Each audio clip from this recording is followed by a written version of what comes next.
السلام علیکم ورحمۃ اللہ وبرکاتہ۔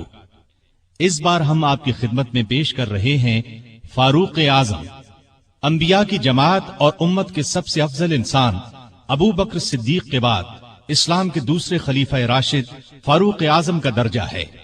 ان کی زندگی کے واقعات دلچسپ ترین انداز میں سنیے، آپ حیرت زدہ رہ جائیں گے۔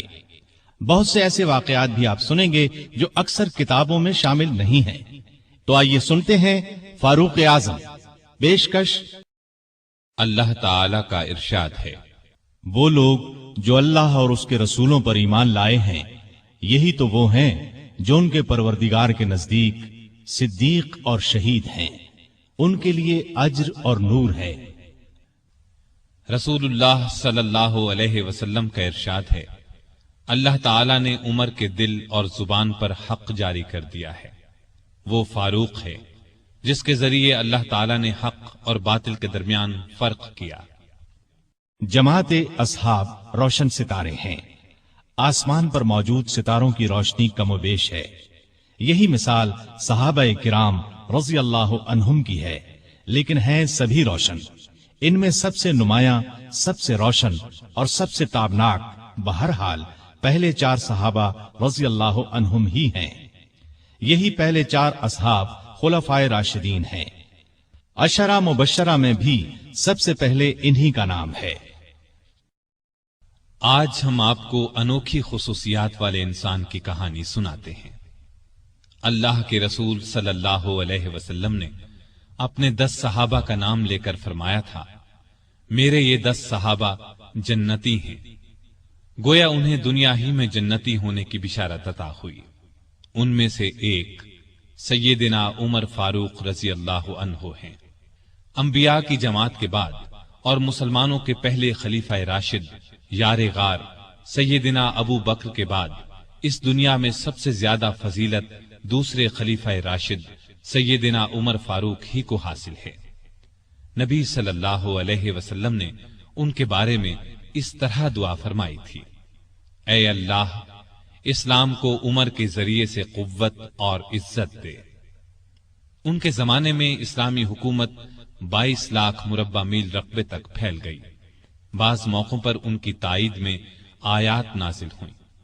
ان کی خلافت کا زمانہ بہترین اسلامی حکومت کا زمانہ تھا۔ اتنے بڑے حکمران ہوتے ہوئے دوپہر کے وقت شہر سے باہر گرم زمین پر کوئی پتھر وغیرہ سر کے نیچے رکھ کر قیلولہ کر لیتے تھے۔